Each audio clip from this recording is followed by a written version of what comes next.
Hello students, welcome to the next lecture for the biomedical instrumentation. In the previous lecture, we have seen the different types of the signals and their electrodes for the biomedical instrumentation. So in this lecture, we are going to study various instruments or the techniques used for measuring different biomedical signals or some typical things related to the medical field. Okay, so typically these will consisting of pulse oximeter, blood sugar measurement, programmable microprocessor based infusion pump, then some aspects related to the biomedical instrumentation we will cover and we will stop here. So the first one is signal filtering and suppression, and the next one is last point is electromagnetic coupling. How to avoid the electromagnetic coupling we are going to study there. With this we will start with the chapter. Okay, pulse oximeter. Especially in this environment of the pandemic in corona, we are very much uh, attentive about the oxygen level for the patient. Okay, so there is a small handy instrument which is used for measurement of oxygen at home also. So how this, that is called as the pulse oximeter only. So how this pulse oximeter works or how it measures the oxygen, that we are going to study first. So this is pulse oximeter. So we are going to measure the percentage of oxygen present in our blood. So for that we have to find out the arterial oxygen saturation. How much oxygen is dissolved in that blood, that we are going to study. Okay. So basically the content of the blood, that is oxygen, can be determined by using say light rays. We are going to use different rays of two typical wavelengths. Okay, so here we are going to use arterial oxygen saturation. That is, we will check the arterial blood, because in the arterial blood actually we are getting the pulsating blood there. Okay, so for that we are going to use arterial oxygen saturation. Now in this blood there are two types of the hemoglobin are present there. One is oxygenized hemoglobin and second is reduced hemoglobin. So in oxyhemoglobin, you are having oxygen content in the hemoglobin, and the second one is the second type where you are having the reduced hemoglobin. Okay. Now what is the basic principle of the pulse oximeter? In the pulse oximeter, the light is passed through the ear or the finger. So for measurement of the blood oxygen, we are using either ear or the finger. So it will be absorbed by skin pigments, tissue, cartilage, bone, arterial blood or venous blood.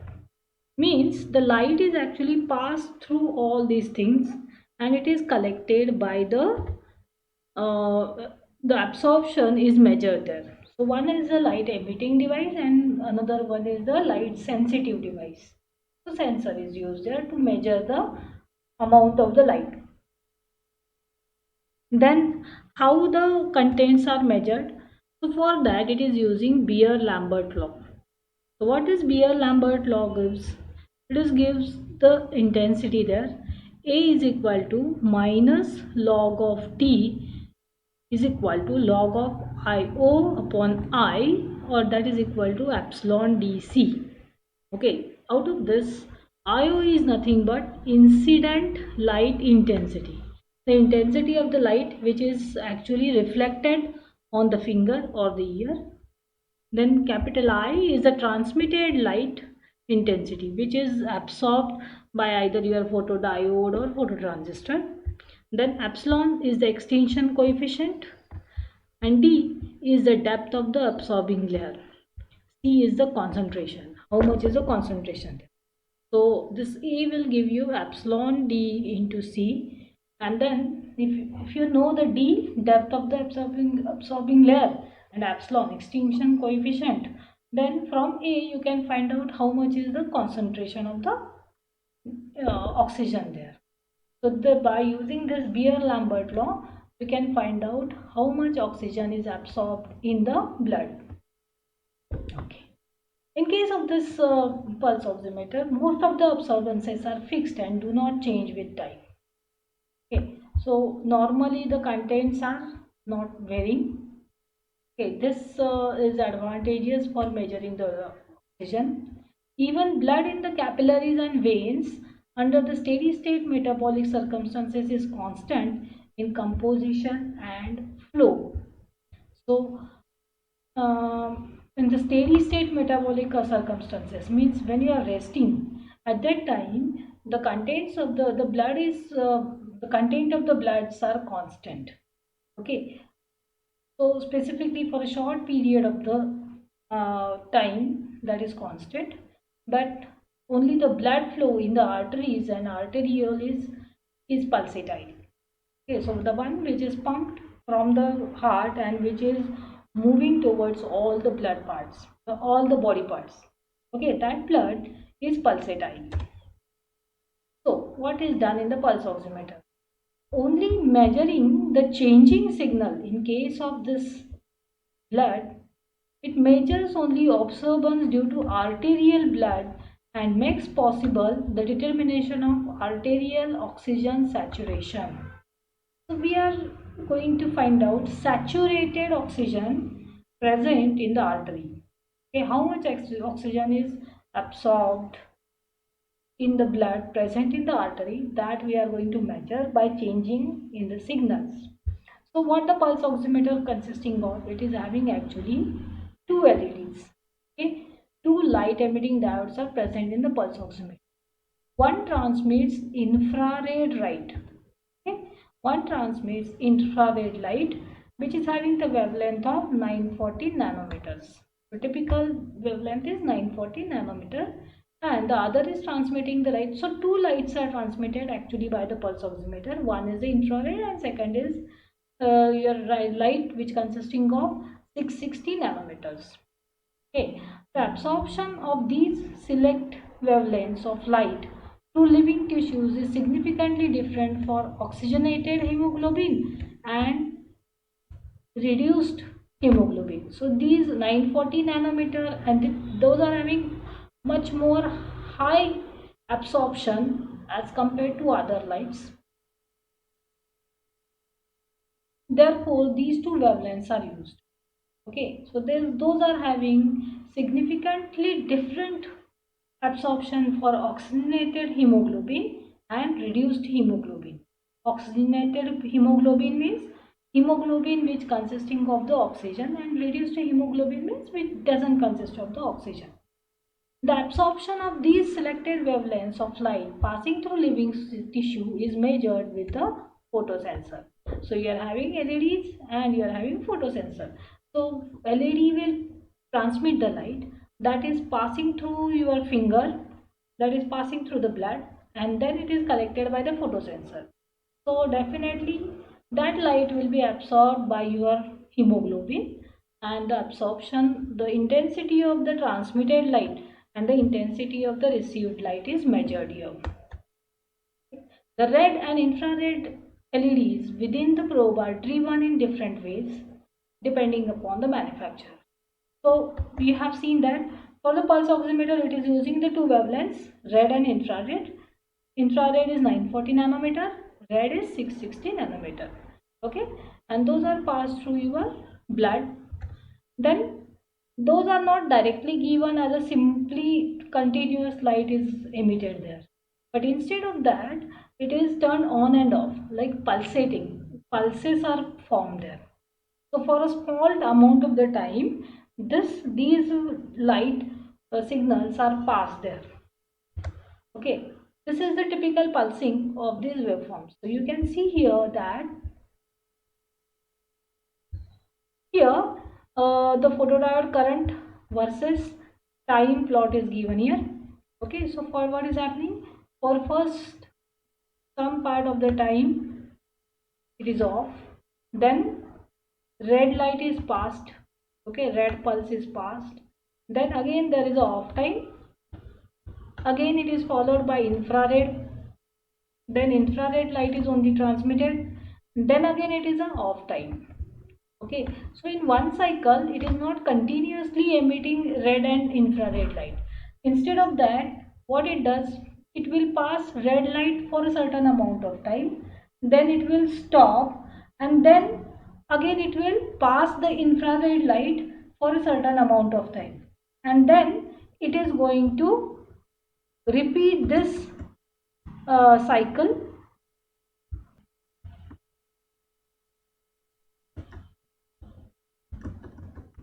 Okay, so what it will do, it will first transmit red light, then it will be turned off, then again it will transmit the infrared light, then again it is turned off.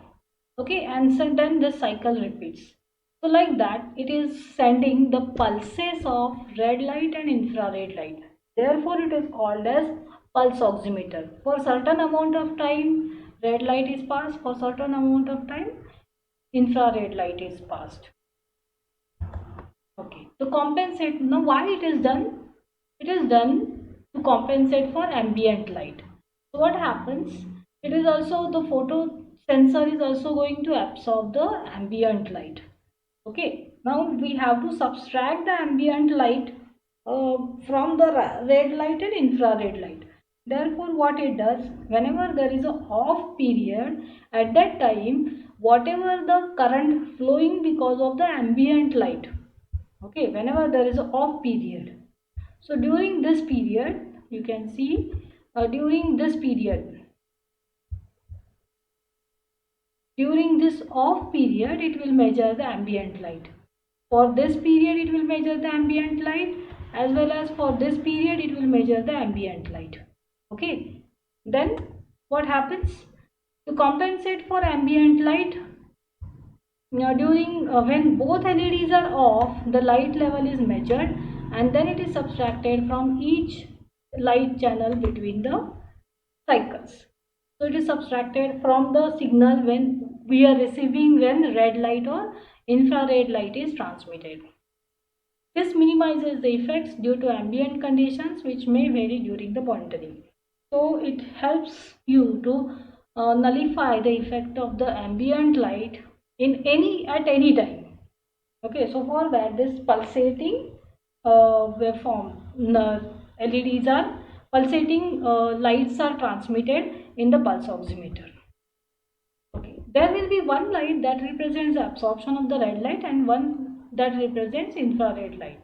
So one signal will give the absorption of the red light, that is 660 nanometer, and another will give the representation of the infrared light at 940 nanometer. The AC signal is due to the pulsing of the arterial blood, while the DC is due to all the non-pulsing absorbers in the tissue. So remember, you are not only getting the AC signal, but you are also getting the DC signal because of the non-pulsing absorbers in the tissue. So oxygen saturation is estimated from the ratio R. Okay, so what is R? R is nothing but the ratio of pulse added red absorbance with pulse added infrared absorbance. So R is equal to AC 660 upon DC 660 divided by AC 940 divided by DC 940. So this gives us the actual saturation level, that is the ratio will give us the red and infrared ratio is given there actually. Okay, and this is the block diagram of the pulse oximeter. I hope it is visible there. So here you can see that this is the modulator. What you are having here is this is the source where red and infrared light are generated, and in between that you are having the finger of the subject or the ear of the subject, and then so here you are having the finger, and then it is passed through the finger and then it is collected by the sensor. Sensor output is in terms of the current. So that is given to the current to voltage converter, and then it is passed through the filter. Okay. The output of the filter is given to the demultiplexer, where the two wavelengths are separated. One is red light signal is separated and infrared light is separated. Means two different frequencies are there. Okay, so how it is separated? By using the band pass filter. So actually the same signal is given here. So what happens? Red light is given, no, passed through the band pass filter, and then this signal is also passed through the band pass filter, and then it consisting of DC and AC level. So this amplifier will only amplify the AC signal, and then it is given to the ADC. Okay, analog to digital converter. Now this ADC will measure the content of red light and infrared light, and that will give us actually the measurement of oxygen level present in the blood. You can then pass it to the microprocessor. Microprocessor will process that signal and it will give you the output as how much level of the oxygen is present in the blood. Okay? So in this way pulse oximeter works. So this is the first type of the circuit which is used in the biomedical instrumentation we have seen. Then we will go to the next circuit. Okay, so this is a summary of whatever I have explained you. So what you are having is current to voltage converter we are having. Okay, so first you are having current to voltage converter. It is followed by the voltage amplifiers. Then noise filters are present there. Okay, noise filters will remove the interference.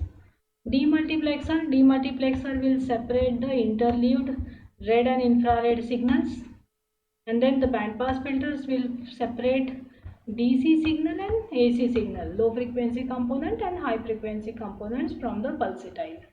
Okay, and ADC will convert it into digital form, and finally it is processed by using the programming of the microprocessor, and the output will be given there. So this is about the pulse oximeter we have seen. Then we will go to the next part, that is the blood sugar measurement. What is a blood sugar measurement? We have to measure the glucose content in our blood. Okay. So for that we are going to use typically a biosensor. Okay. Here we are going to use a biosensor. So what is a biosensor? Biosensor is nothing but it is a chemical sensor in which the sensing layer is composed of biological macromolecules such as antibodies or enzymes. So it is using some enzymes or some antibodies, or these are called as a chemical sensors, which will be used for sensing the content. Okay. So it is for the blood sugar measurement we are going to use typical biosensors. So what are the biosensors? These are basically the analytical devices which are based on the union of biological and physicochemical components. So physicochemical components and biological components are two things there. So what are the biological components present there? In the biosensor, we are having the biological components as enzymes or antibodies who whole cells or tissue slices, and it is used to recognize and interact with a specific analyte. So these enzymes are actually, so whenever you are going to perform any chemical testing, what you are going to do, you are using the enzymes or the antibodies to measure the content of the chemical present in the sample.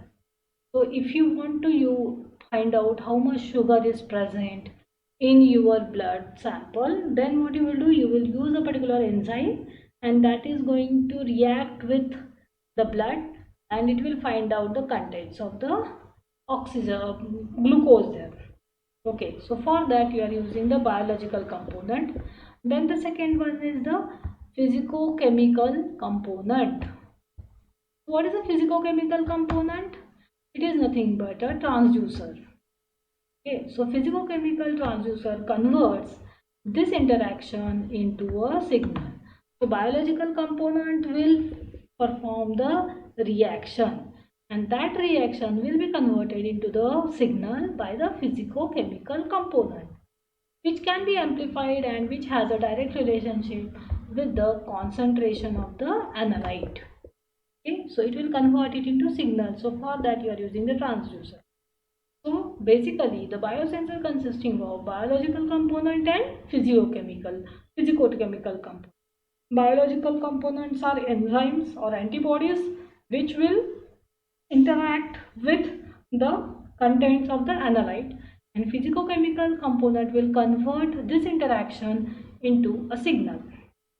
Okay, so here we are going to study a typical home blood glucose monitor, which is used for, it's a handheld device which is used at the home to measure the glucose present in the blood, that is the sugar measurement. Okay, the biosensor in this instrument relies upon enzymes that recognize and catalyze reactions of the glucose with the generation of redoxicative species that are detected electrochemically. So what it does, when this is going to perform the reaction with the glucose, it is going to generate a specific type of the chemicals which can be detected electrochemically. If the immobilized enzyme is soluble,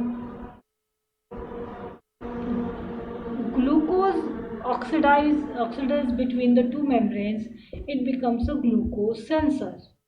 Okay, so if the immobilized enzyme is soluble glucose oxidize between the two membranes, it becomes a glucose sensor. It works on the principle that the presence of the glucose oxygen is consumed, providing a change in the signal from the conventional oxygen electrode. Now, the chemical reaction of the glucose.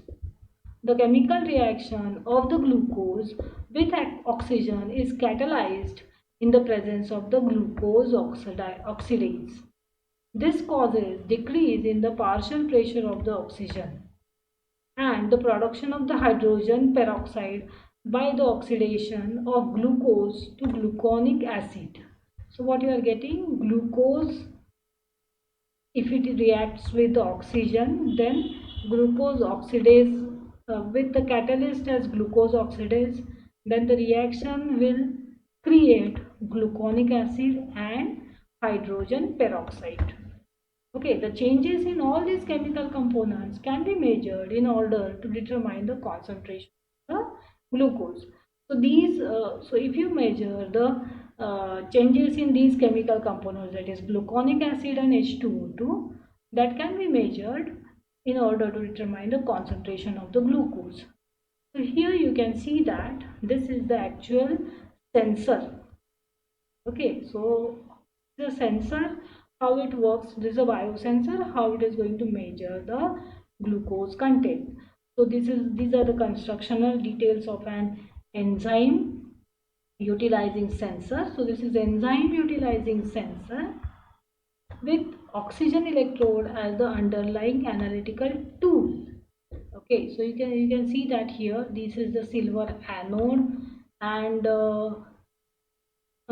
this is the platinum cathode is present there. Okay, so this is the anode present there and this is the cathode present there. Okay, then this is the electrolyte present. Okay, and this is the assembly which is mounting in the inner electrode, and the outer device, that is membrane, is present there, and here you are having the immobilized enzyme is present there. Okay, so depending upon that, the current flowing through this circuit will be changed according to the content of the glucose in the blood. So as so current which is flowing through the anode and cathode will be proportional to the glucose present in the blood. So depending upon how much gluconic acid is formed, it is going to vary the signal level, and that signal level is proportional to the content of the glucose in the blood, and it will give us the measurement of the blood glucose there. So this is the second type of the circuit we have studied. The first one was pulse oximeter. The second one is blood glucose monitor. Okay. Then we are going to see the third circuit that we will see in the next video. Okay. So we will stop here. Thank you, students.